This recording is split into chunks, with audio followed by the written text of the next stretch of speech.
কিন্তু প্রতিটা সেজদা, প্রতিটা রুকু, প্রতিটা জিকির, প্রতিটা তিলাওয়াত, প্রতিটা টাকার দান, প্রতিটা সাদকা, আল্লাহর কসম আখিরাতে জান্নাতে ফেরেশতা ওইটার পুরস্কার একেবারে লিখিত ডকুমেন্ট সহ আপনার হাতে উঠায়। আররাফাহা লাহুম ইয়ারিফুনাহা, ইয়ারিফুনাহা কোরআন শরীফে আছে। আপনারা আমি এটা বুঝাইয়া কইতো মজা পাইবেন। আপনি বলেন একবার সুবহানাল্লাহ, আবার বলেন সুবহানাল্লাহ, আবার বলেন সুবহানাল্লাহ। এই কয়বার হইল? এই হাসরের ময়দানে ফেরেশতা জান্নাতে এই বান্দাকে বলবে যে ভাই সাহেব 15ই নভেম্বর 2024 11:36 শাহেদ আগুব দারুল উলুম মঈনুল ইসলাম মাদ্রাসার মাহফিলে আপনি 11:36 যখন বাজে তখন একবার সুবহান আল্লাহ পড়ছিলেন, এইটা সেই সুবহান আল্লাহর পুরস্কার।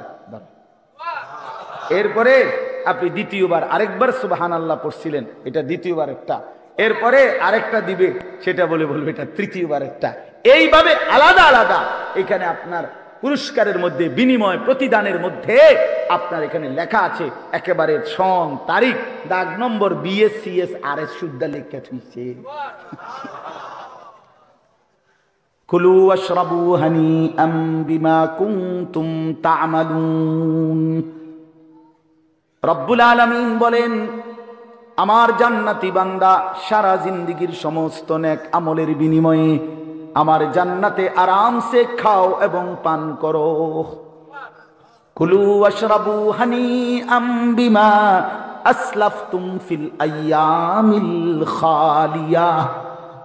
আল্লাহ জান্নাতি বান্দাকে বলবে, বান্দা দুনিয়ার জিন্দেগিতে যে নেক আমলগুলো করেছো তার প্রতিটা হিসাব করে করে আজকে জান্নাতটা তুমি উপভোগ করে নাও। 100 হিসাব বুঝাই দিবে। জাযাআম বিমা কানু ইয়ামালুন। আল্লাহ বলেন, দুনিয়ার জীবনে যা আমল করেছো বান্দা, জান্নাতে আমি তার পুরাপুরি বিনিময় বুঝায় দেব। লাহুম মা ইয়াশাউনা ফিহা ওয়া লাদাইনা মাজিদ। আল্লাহ বলে, বান্দা জান্নাতে তুমি যা চাইবা আমি আল্লাহ তো তা পুরা দেবই, কিন্তু বান্দা তুমি চাইবাই কয়টা, জানোই কয়টা, চিনোই কয়টা? আমি আল্লাহ তোমার চাওয়া যখন শেষ হবে, ওয়ালাদাইনা মাজিদ, আমি নিজের থেকেও আরো অগণিত কোটি কোটি নিয়ামত দেব। হ্যাঁ, আপনি বোকা ভাইবেন নাম করে আমরা 2-4 কলম পইরাই বুঝছি আখেরাত ঠিক আছে।